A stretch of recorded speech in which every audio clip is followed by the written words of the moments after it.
And for today's video, I'm going to be reviewing Serpent and Dove and Blood and Honey.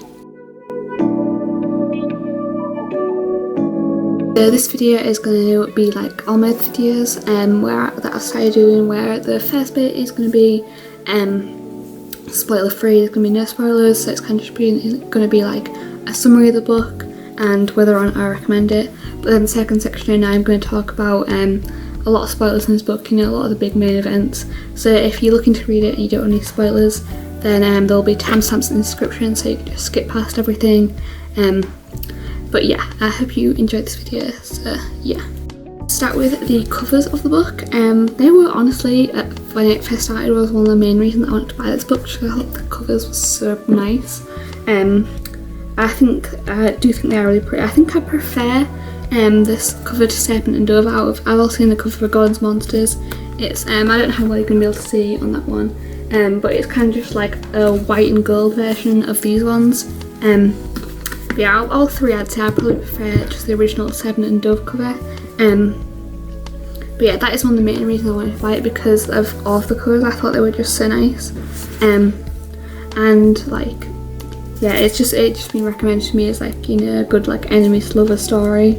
One of the things added in it is, one of the main things is like forced marriage, like arranged marriage, and that's never like, that's not a trope I've ever really read, so I was kind of like a bit unsure about whether I was actually going to enjoy that part of it. But I feel like it's a really good way to do like enemies to lovers, because you know, they're kind of like forced to be together, and so I did really enjoy that element of this book. I really wanted to read this series. I've been wanting to read it for ages. It's like been on like my wish list for like months now, and it had gotten to the point where it's like, you know, when you're like kind of, I was kind of like scared to buy it because it didn't meet all the expectations I like had of it, because I'd wanted it for like so long. But yeah, I decided I was just going to buy it, I was just going to go for it, and I really enjoyed both books. I'm really excited for Gods and Monsters. I feel like Serpent and Dove was better than Blood and Honey, but I feel like Blood and Honey, from what I've heard, set us up a lot for Gods and Monsters, which like only come out quite recently. I did pre-order a copy, but I only pre-ordered it like a few days before it was supposed to come out anyway, so I didn't end up actually getting a copy. It's gone out of stock now, so hopefully I'm getting that soon, because I feel like Blood and Honey really did set up what is going to happen next. But I still really enjoyed both these books, and they did like meet my expectations. Like, they did meet a lot of the expectations I had for this book, so I was really happy once I read it, and it was like I'd definitely say it's like a solid 5-star read. But yeah, in terms of like the actual arranged marriage like idea of it, I actually really enjoyed that, because it meant that Lou and Reed, like, they meet really quickly in the book, and I feel like it's with I know We Hunt the Flame, that was a review I did a few weeks ago, but the fact that in that the characters don't really meet like at least like over halfway through, that kind of just felt like it. And that was like, it was quite like a very boring book to me. Whereas this, because they meet like 100, they're already like married like 100 pages in. I actually really enjoyed that a lot more, because it meant that like the kind of like the world building stuff happened while they were already like married and together, and a relationship was kind of like developing throughout the book rather than just towards the end. So yeah, I really like that element of it. I think I really like their relationship together, you know, they're really cute and everything. Like, once you get to like Blood and Honey, I don't know, it's almost like they're kind of like starting their relationship like all over again. But I still really enjoyed it. I do think Blood and Honey was still really good. It just wasn't as good as Serpent and Dove. But I do think they are really good books, and the only thing I'd say is they're very like, they're labelled as like young adult books, but I definitely put them more as like older young adult books, if not like actually like new adult books. I feel like I assumed they were going to be on the same level as like, you know, like the Cruel Prince and everything, but I feel like they were definitely more instead of just having like just like kind of like a bit suggestive scenes, they kind of have like very explicit scenes. So I definitely say that if you like, I wouldn't really label it as a young adult book. I think it is more for like the kind of like older teenagers or like adults at least. But yeah, that is the only thing that I'd say about this book. It's probably not young adult. But yeah, in terms of like the characters in this book, I really like Lou and Reed. They were really good characters, and they really like their relationship together is really cute. I like how they like grow and develop throughout the book. In terms of like the side characters, Coco I thought was alright. From what I heard, their like her and Lou's friendship was like a really good part of the book. But to be honest, I wasn't really bothered by it. Like, I know it didn't really seem like anything particularly special. Coco was alright, but I'd say she's probably one of my least favourite side characters. I just don't really think she had she didn't really seem to have like a huge personality or anything. She didn't really seem like a huge part of the book. Ansel, I really liked him. I think he's probably my favourite side character. He was really good in the book, and he's really good in Blood and Honey as well. But yeah, I like most of the characters in this book. Unlike The Cruel Prince, where I feel like Jude and Caden were the only good characters, I feel like there were a lot of good characters in this book.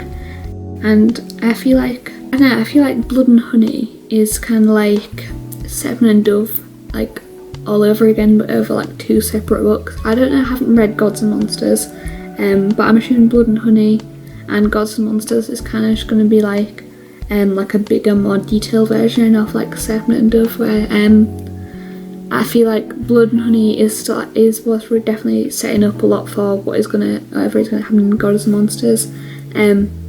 But I feel like Serpent and Dove maybe could work on its own. But I feel like Blood and Honey and Gods and Monsters it's kind of more like, I think it's like a 2-part trilogy where like one of the books could kind of work as its own, or like it's kind of like a split up where part of it could work by itself. But like overall, I feel like this trilogy is better. But I am really excited for Gods and Monsters. I hope it comes soon. I have got a lot of books on my TBR at the moment. I just bought the King of Skies trilogy, which I'm kind of scared to read because of what happens in Six Crows and Crow Kingdom. But yeah, I'm going to read that hopefully at some point. I'm reading, I think it's called The Queen's Rising and The Queen's Resistance, which are 2 books that I've got to read for school.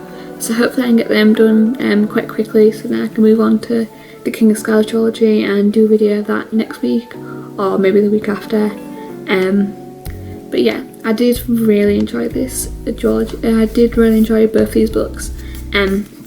This one definitely did meet my expectations. This one I kind of had heard like quite mixed reviews about it. I heard it had what's known as like middle book syndrome, where basically like the book in the middle is just like not as good as the other 2. I think it had a little bit, but it was still like really good. Like, it definitely wasn't like a bad book or anything. But yeah, I did really enjoy both of them, and I definitely would recommend them if you are thinking about reading them. Because I definitely think I don't think they've got like loads of hype on like Bookstore and Book Talk and everything, but I do hear like a lot of people talking about them, and they are really good. So yeah, now I'm going to do the spoiler section of the video, so if you don't watch it then just skip ahead to the outro, or just like go watch something else. I've got like plenty of other videos of book reviews, so you can look through all them and see if there are any that you're looking to read, or if there are any that you've already read and you just want to see what I thought about them. Yeah. But yeah, so like in terms of the plot of both books, I feel like Blood and Honey is kind of it's very similar to all the stuff that happens in Serpent and Dove. Like, I don't feel like there's loads of stuff that's different. Like, obviously what actually happens, but I feel like what kind of like happens is different, but I feel like a lot of like the major things are not like that different. I feel like Lou and Reed's relationship is kind of like it starts all over again, and I feel like that's kind of how it's going to be in Gods and Monsters as well. Not that that doesn't bother me too much. It's like, well, it's a little bit frustrating, but they always seem to like kind of work it out in the end. So I'm hoping that's how it is in Gods and Monsters as well. But yeah, as long as they work it out, it don't really bother me too much that they kind of, they have like seem to have like, they argue a bit and stuff. That don't really bother me as long as they like work through it. But yeah, I feel like they do have very similar storylines, but I did really enjoy them both. I do think even though they're quite similar, they are still really good storylines, and I really like the fact, I really like all the magic in it. I love any kind of like books with magic in it, and I feel like this like got quite like an interesting like concept for magic, like the fact that there's but blood magic, and then there's Lou's magic where, you know, they're kind of different. It's the idea that kind of like Lou using her magic kind of changes like who she is, and, you know, it affects her a lot. And I feel like that's not a lot of stuff in the books. It kind of like humanises the power in a way. In fact, that it makes it like they always say that she's kind of just, you know, you become like so powerful, because it is gonna wear like hair down and wear who she is down. But yeah, I really like the magic system in this book. I do think in both these books I thought it was really good. But yeah, I honestly I saw something on Instagram a while ago that said apparently Gods and Monsters have a good ending, as in like I assume that meant that someone important in the book was probably going to die in the end. From what I've heard of actual reviews of people who actually read the book, it actually has like a really good ending, and a lot of people are saying, you know, it's their favourite of the series. It's one of their favourite endings of like a series like of all time. So I'm really excited to read that book. Like I feel like if it does have a good ending, that'll be really good. Something I'm really hoping for is, because obviously in Serpent and Dove they're getting married, but because Lou uses like a fake name, obviously it's not like a legal marriage, so I'm hoping that in Gods and Monsters they actually have like a proper wedding, and they actually get married that time. I think that would be really nice. I hope that does happen in Gods and Monsters. But yeah, I am really excited for the book, and these are, I'd probably say, some of like my new favourite books. Serpent and Dove especially, maybe not Blood and Honey so much, but I feel like if Gods and Monsters is like as good as people are saying it is, then it will probably be like one of my all-time favourite series. Obviously Blood and Honey does end on a cliffhanger. Serpent and Dove kind of did, but not as much, which is why I kind of said earlier in the video that kind of could stand by itself, but it does work best with Blood and Honey, and who I'm assuming Gods and Monsters as well. Obviously Blood and Honey does end on a big cliffhanger, and there are a lot of points in the book that I feel like are kind of just building up to what is going to happen in Gods and Monsters, but it was still really good. And the only thing I'd say, I honestly, like, towards the end of the book I really thought that Reed was going to die. I was really scared in Blood and Honey that was going to end, or there was going to be some kind of cliffhanger where, you know, we didn't know if he'd made it out alive or anything. But the fact that it was actually Ansel that died, that was like, I don't know, he was my favourite side character, so I was really like upset when he died, because he was, I don't think I would have wanted Reed to die over him, but I feel like he was like a really good character, and he was definitely like the best side character in the book, so I was really like upset when he died. I don't know, I feel like a lot of the time authors kind of just put deaths into yeah, I feel like this is the kind of book where I'm gonna be like, oh, you know, like I really didn't enjoy it just because like someone died in it, but that is kind of like an annoying thing that I do feel like just happens quite a lot in books. But yeah, I do still really enjoy both these books. I do think they were still really good. I feel like authors a lot tend to include like kind of like pointless deaths in a lot of books. I think it's kind of like a way to like give meaning, you know, kind of like bring like a bit of sadness to the story, but also like, you know, give like more purpose to what the other characters are doing.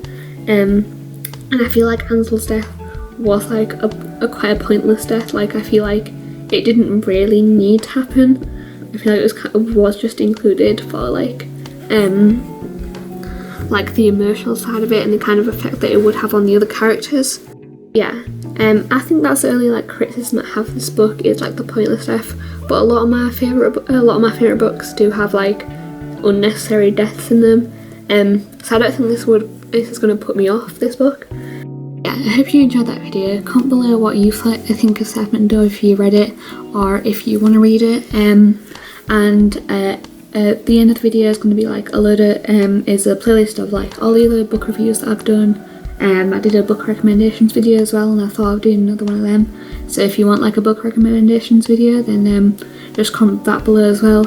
I've done a lot of other reviews. I've done Six Crows, I've done The Cold Prince, I've done Heartless. I've thought about maybe next week doing one of the Shadow and Bone series, because I feel like I have a lot to say about that, because to be honest I didn't really enjoy that series that much, so I feel like I'd be able to say a lot in that video about why I didn't really enjoy it. But yeah, I want to hopefully I'll read King of Scars soon, so I can do a review of that as well. But yeah, if you're interested in any of those kind of reviews, then you can always just like and subscribe to my channel, and turn your notifications on so hopefully you can see them if you're interested in those.